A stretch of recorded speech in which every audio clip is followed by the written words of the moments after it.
Andrew Vaughn has been traded. Let's discuss the team finally giving up on him and getting a good return on today's episode of Locked On White Sox.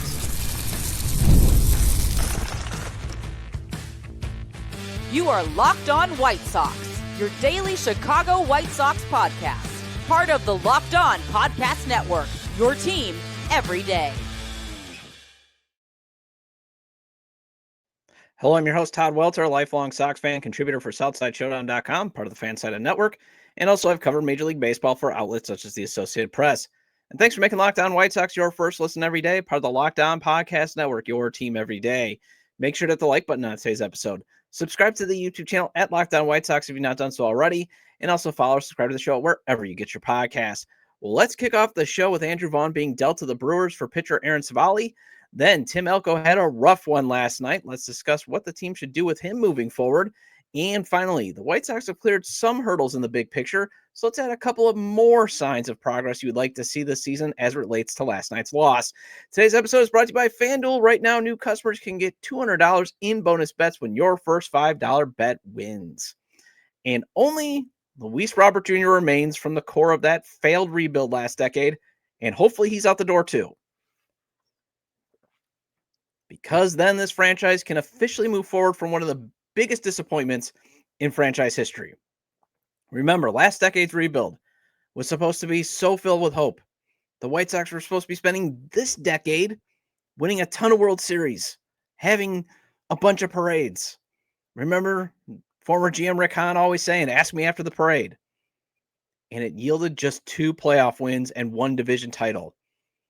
And then the team decaying into one of the worst franchises in baseball. But now, Andrew Vaughn, a player that probably ranks right up there in the top 5 most disappointing players in White Sox history, is no longer associated with the franchise. He's been traded to the Milwaukee Brewers. And I would put Vaughn in the top 5 as the whole point, I mean, when it comes to disappointing players, because the whole point of tanking last decade, at least during the middle portion of the decade, was to get top 5 draft picks to have a shot at superstar talent.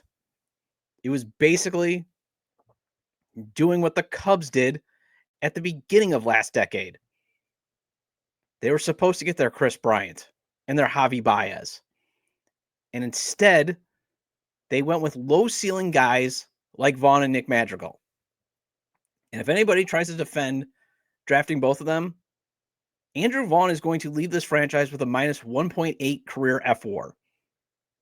He was actually worse than replacement level. At least that's what I think James Fox tweeted out.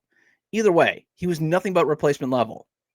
Nick Madrigal was, again, you're seeing what Chase Maedroth, you're seeing what Nick Madrigal should be in Chase Maedroth. But guess what? Chase Maedroth was a 4th-round pick. And he was part of a trade package to get him. So that's good business. That's good process.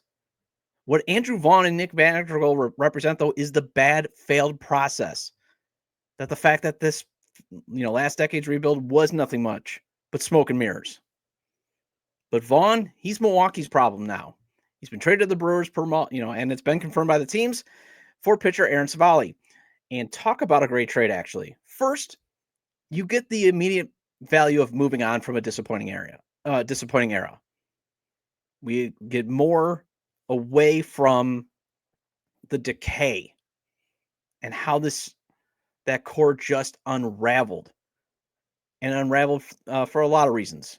Injuries, guys not reaching their potential, like Andrew Vaughn. Guys being asked to play out of position, like Andrew Vaughn. And to my Milwaukee homies who are saying, oh, this is a great trade. No, it's not going to be a great trade for the Brewers. I'll get to it. It could be, but it's not what you think. Second, though, you do get a pitcher who can eat some desperately needed innings. The Sox need someone in the rotation to eat up innings right now. And third, it's a nice way of pouncing on the market for Chris Getz to address that area as Civale requested a trade. He wanted out. He got banished to the bullpen. He still wants to be a starter because obviously he's going to be a free agent. So you're saying, Todd, how's that good for the White Sox? Well, again, they need someone to eat up innings with Jonathan Cannon's back issue and Martin Perez being lost for the season. And again, I understand Civale's numbers. They're not the greatest right now. He has a 4.91 ERA with a 5.53 FIP and a 1.36 WHIP this season. But his arm can pitch over 160 innings like last season. And Adrian Hauser, he's been a revelation. Again, another former Brewer. And they're tapping in. I believe they're tapping into the adults in the room like bench coach Walker McKinven. That's another reason why it's good process. And I do keep hoping Hauser has more good nights. But still, the Sox need more innings eaters, and Civale can do that. And while he is a free agent after the season, this could be also a temporary move because I do think they should explore flipping him at the deadline if he can be productive. But the main reason why this is a good trade, my buddy Bez from On Tap Sportsnet, he pointed this out on X, formerly Twitter, at Bez Beyond the Pen. Davis Martin's 144.2 career high in the innings in IP innings pitch was in 2019. He's at 80.2 innings pitch in his first full season post TJ Tommy John. Shane Smith is at 68.1, chasing his 94.1 high. Several hashtag White Sox starters are nearing uncharted territory. Veteran innings eaters make sense, and that's even what Chris Getz admitted in the press conference to the media. Kyle Williams of the Chicago Sun-Times at Kyle_media, I believe is that. I don't have the tweet on the top of my head as I just saw it right before I hit record. He gets admitted that they need guys that can eat up innings because right now they're now starting to get into some career highs for a lot of these guys. And also, I've talked about on previous episodes, every day have heard me. I mean, Shane Smith running out of gas, that is a concern. Do you have to put him on the Garrett Crochet plan? And Getz has not ruled out, he said, according to Williams, he hasn't ruled out maybe going to a 6-man rotation at some point. And then I got to wonder, is the value better in just having Hauser and Civale stay on the roster to get you through the season? Because remember, you had 5 pitchers have Tommy John surgery at the beginning of the season. Your depth is not there right now. So while, yes, you should be in asset acclimation right now, you also should be in asset protection. So maybe having these veterans just eat the innings and hopefully be better than Chris Flexen might be worth it. Although, again, you could trade both and you still have Mike Vassell to see if he can give you some starts at the end of a lost season in terms of the context. That is still an option.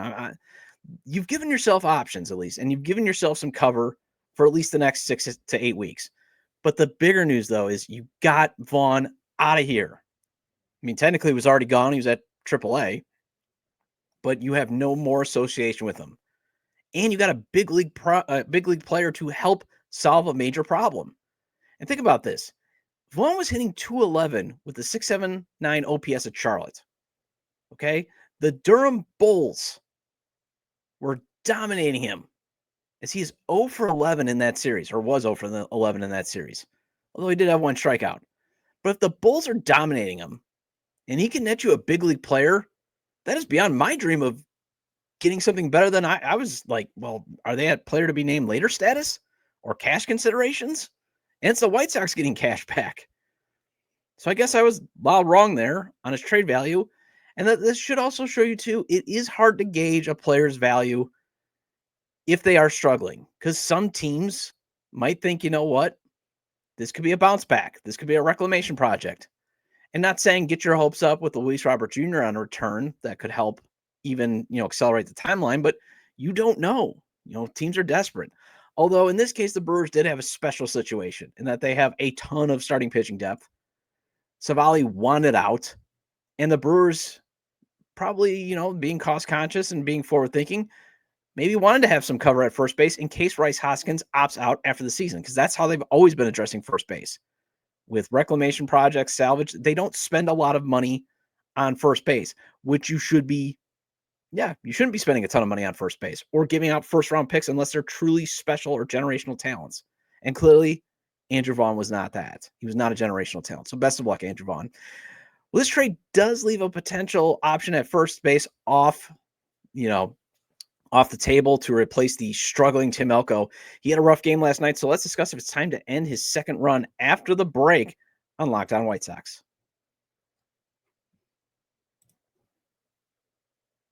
All right, let's be real. Coffee isn't just a drink. It's a ritual, a lifeline, the thing that gets you from half asleep to fully functioning, and I can attest to that. And if it's that essential, why settle for anything less than amazing? And that's where Trade Coffee comes in. Trade is the #1 coffee destination in the U.S., delivering fresh, incredible coffee from over 50 of the country's top roasters. Whether you're a cold brew fan or a pour-over purist, they've got the roast you love. And you know me, I love my coffee. I'm a big fan of a good dark roast. And after taking the trade quiz, I am looking forward to trying out the new brands they're sending me because I'm no grocery store coffee buyer. You're darn right. I spring a little for the good stuff. And Trade Coffee has a ton of the top brands to send you to help you get going in the morning and enjoy throughout the day. And if the first match isn't perfect, Trade will replace it for free until they get it just right. And right now, Trade is exclusively offering our customers 50% off your 1-month trial at drinktrade.com/LockedOnMLB. That's trade, TRADE.com/LockedOnMLB for 50% off your 1-month trial. And welcome back to Locked On White Sox. I'm your host, Todd Welter. Make sure to hit the like button on today's episode and subscribe to the YouTube channel at Locked On White Sox if you've not done so already. And if you can't catch the show on YouTube, Locked On White Sox is available on all major podcast platforms. So make sure to follow or subscribe on places such as Apple or Spotify. Either way, get your 30-minute fix of Chicago White Sox baseball venting with me. And if you're like, wow, for those watching on YouTube, Todd, you're wearing a lot of red. Got a new, Southside hat, 47 brand. I like the 47 brand. And got my new Blackhawks hoodie. I was like, you know what? I'm going to wear it today. Try it out. So anyways, Tim Elko had a rough night last night. 3 strikeouts. And his slash line is now 155, 222, 379. And I'm just going to double check to make sure the White Sox did not make any more transactions because I actually already, for those behind the curtain, I've already recorded an episode and then I had to scrap it completely because I'd mentioned Andrew Vaughn as being a potential replacement for Tim Elko. So just making sure, as of right now, Tim Elko is still on the roster. Okay. But Elko went 0 for 9 with 7 strikeouts and 2 walks during the Houston series. And Sox social media world has labeled Elko lost at the plate. And there have been calls for his demotion. And I even tweeted it last night from at Locked On Sox, that it felt like last night was the end of Elko. However, got to take a step back, got to take that and think to myself, well, he's only played 18 games. And is that sufficient runway to say, yep, no wonder why the front office kept him down. No wonder why the front office was probably like, well, if you really want him, here he is. And look, the strikeouts were going to happen. He's a slugger, so he's going to strike out. And I still am not defending him, though. It's just, people are like, oh, he's lost at the plate. Well, he struck out a lot. It's part of his calling card. And as I have been someone that has been advocating, I would love to see him make some more contact. And if it does happen, it doesn't have to be a home run every time. Maybe diversify, hit some doubles, that type of stuff. But I can see the argument because a 38.1 strikeout percentage is a concern, especially for a team that does want more patience and better swing decisions. I believe that is kind of what Chris Getz and manager Will Venable view as a winning baseball lineup. Have guys that can work the count, get on base if they need to, draw walks. But yes, you would like some power at the same time. And Tim Elko can give you some power, but outside of those 2 walks on Tuesday night in Houston, he's just been wailing and flailing away at everything. So I get it. And I get the perception that after 18 games, the fear of him being fooled easily at this level could be his career epitaph. That could be on his career tombstone. Why did Tim Elko bust? Just flailing away, just swinging no matter what, and striking out a ton. Especially since he has a .167 BABIP, and he's in the poor range when it comes to whiff percentage and chase rate per Baseball Savant. However, in the small sample size in these 18 games, he's been in the great range for barrel and hard hit percentage, and those are kind of things that you got to value in today's baseball. Can you barrel it up? Can you hit the ball hard? And he can. He just needs to actually hit the ball. And he's having trouble with that. And he's having trouble with big league heat. Per Baseball Savant, a 103 average with an expected average of 166. So this isn't like Miguel Vargas when there was like, okay, he can't hit heat. Because I believe his expected average, at least on fastballs, was like in the 200s. I mean, this is well below the Mendoza line. And then when it comes to breaking stuff, a 45.3 whiff percentage. 12 strikeouts each on those pitches. Although ironically, his 4 home runs have come on those types of pitches. 2 fastballs, 2 curves. And it is still an 18-game career. And I mean, I get the temptation to rag on him and be concerned. I mean, I did it with Miguel Vargas last year. And we are now all applauding Vargas for working through his struggles. Although last time I checked, Tim Elko doesn't look like he's traumatized being on this roster like Vargas did last season. And again, I'm not ragging on Vargas. In fact, I'm happy to be loud wrong about him. Although to my defense, I did say in the offseason, I'd give him a second chance. You can go back and find those episodes. I did say I'd give him a second chance. And I don't want to rag on him because he's been working hard and he's playing hard. And he played his butt off last night. And those are things that you and I love in our baseball players. We love those things about White Sox players. Guys that play hard and work hard and do what they can to be productive. And he's done that. So I'm not ragging on him.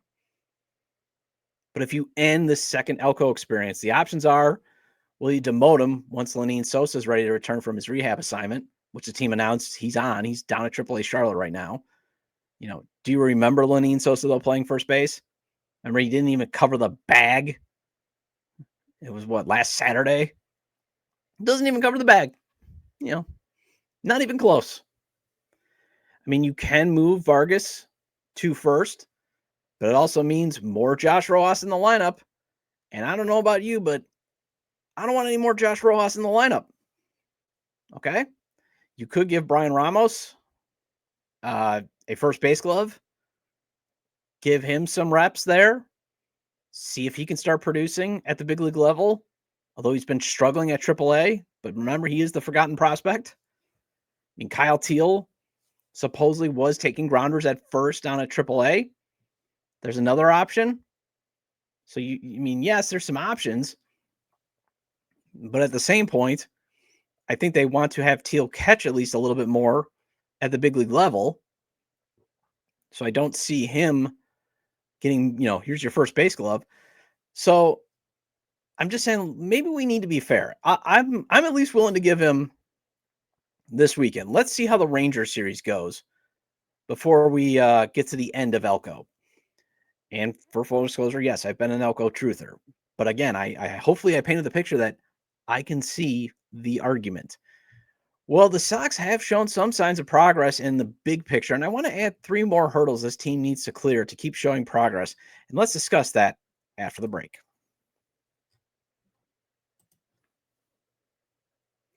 The NBA playoffs are in full swing, and every night delivers highlight-worthy performances, major momentum shifts, and can't-miss moments. Whether it's a game-winning shot or a breakout player, there's never been a better time to get in on the action. And FanDuel makes it easy to stay in the game before tip-off and live with player props, performance trends, and same-game parlays. Fans have more ways than ever to play smart and win big. The smart way to play is FanDuel's traditional money line, spreads, and over-unders.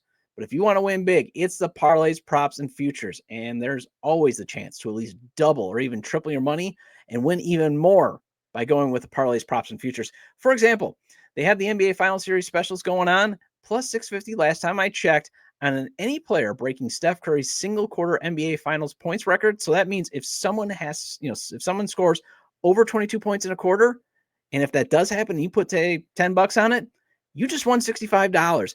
Want to go even for a bigger payout? Last time I checked, it's at plus 9,500 for any player to break Robert Horry's single game NBA Finals steals record, meaning 8+ steals happening. And say you put $10 on that, and if it hits, you could win $950.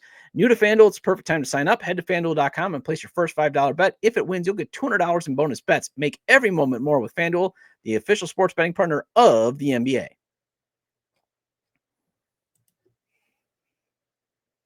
Welcome back to Locked On White Sox. I'm your host, Todd Welter. Again, shout out to all the everydayers. I appreciate your loyalty. Please hit the like button on today's episode. Recommend to your fellow Sox fans, baseball fans, friends to subscribe to the YouTube channel at Locked On White Sox, wherever they get their podcasts, as this show is available on all major podcast platforms. So first, the White Sox did have some poor luck last night.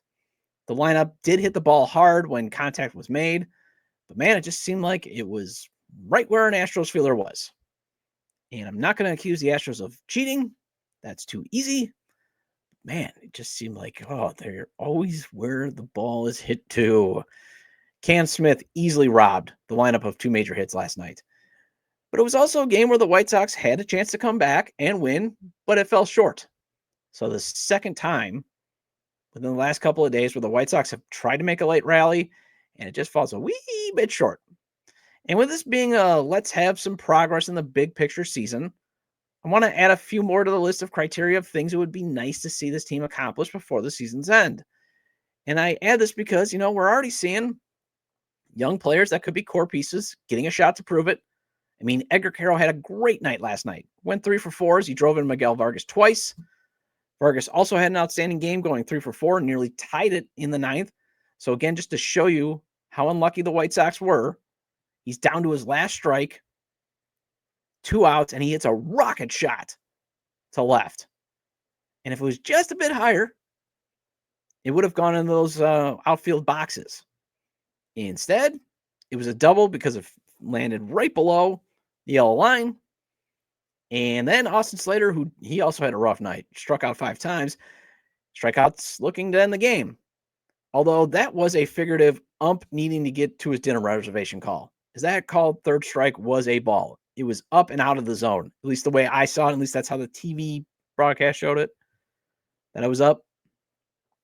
So I have no problem with Slater keeping his bat on his shoulder for that one, because it did look like it was going to be up out of the zone. But again, it's those type of things that keep working against the Sox when on the road and in tight games. And that is why it is time to see the Sox sometimes find ways to complete these comebacks, win these tight ones more, and just win on the road a bit more, period. That's the 3 added criteria I would like to see the rest of the season. And yes, I know I've said wins and losses don't matter. Trust me, I'm still on the let's get the best MLB draft lottery odds. But right now, they're still 4.5 up on the Marlins for staying in the top 2 spots. And remember, in Major League Baseball, the top 2 spots get the same amount of lottery balls, get the same amount of odds of winning the first pick. But it's still a deep stud draft next year. So you just want to make sure that the Sox are losing enough to pick in the top 5. I will still settle for that if this young group wins a few more of these show me signs things are headed in the right direction games. I'll sacrifice my stance for the big picture. I will sacrifice if the White Sox would have won last night, because it was a night where some of your young core provided the team an opportunity to win. You had Carroll and Vargas giving you that shot to win. Davis Martin, who again, I think should be part of the core, had a decent night on the mound. He did give up 4 runs, but if he's your future back end of the rotation pitcher, that's fine. If he's giving up 3 or 4 runs a game, you can live with that, because I still project him as maybe being the 5th starter on the next good rotation, assuming Sean Burke can consistently command the ball better and stop hanging sliders and curveballs at the most inopportune time. I mean, I know you can't always stop it, but at least stop doing it when you've already given up 2 runs in an inning, or you've got, a man on or at least 2 men on, and then you hang up another slider. Those are like the 2 things he's got to fix. But you have Shane Smith, and if you have a potential realized Hagen Smith and Noah Schultz, well, you still need a 5th starter now, especially with all those injuries that you had. I mean, again, you have to acquire Aaron Civale just to eat some innings. That's why I think it's just better to keep Davis Martin through the rest of the decade, or at least not entertain trading him until the owner decides he doesn't want to pay him. Because remember, Jerry's still going to be in charge through 2029. And Grant Taylor, yes, he did give up his first 2 hits of his big league career, but he also got his first career strikeout, and his overwhelming stuff put up a 0 inning. But here's the problem of why it might be tough for the White Sox to clear this hurdle. Some of these veterans in the lineup, they had a rough one. 16 strikeouts although Elko had 3 of them. But you can't win on the road whiffing that many times. And even if some of these replacement level or less than replacement level vets are in the lineup, they need to at least find a way to help out this young core, finding ways to win in these tight ones. And I believe the White Sox still need to start entertaining different options internally. But if you think about this, the White Sox are 4-17 in one-run games. They have just 2 walk-off wins, and the team only has 7 comeback victories. And they're 7-28 on the road. The Rockies are 6-28 for context. So while it's nice to see the Sox enjoying some home cooking, 16-18 at the rate, that's nice. But in the long run, you're going to have to win on the road if you want to be a competitive team. You are going to lose some road games. Some home games. You only play 81 of those home games too. So even if you went 81-0, you still got to find a few extra wins to get you to that 90 to 100 win total to eventually make the playoffs, like we're all hoping happens as soon as 2027. You got some folks hoping as soon as next year. A lot more pieces to go. But you do got a bulk of your future core, at least the starting rotation, as I mentioned, in Smith, Burke, and Martin. You also got your 4 core lineup bats already up now in Carroll, Vargas, Chase Mydroth, and Kyle Teal. Obviously, Teal still has some ways to go to prove things, but I am confident he could be a core bat. You already have your high leverage, maybe closer in Grant Taylor up. Again, still has to prove some things, but really shows very impressive stuff. And then you got Mike Vassell and Brandon Eisert as some young pieces you can move forward with in your bullpen. So let's find a few ways to overcome some of these talent issues to win a few of these close games. And I acknowledge it's been hard watching Joshua Palacios and Vinny Capra get at bats. But my hope is that experience ends soon. Like Brooks Baldwin, he deserves a return to the big leagues.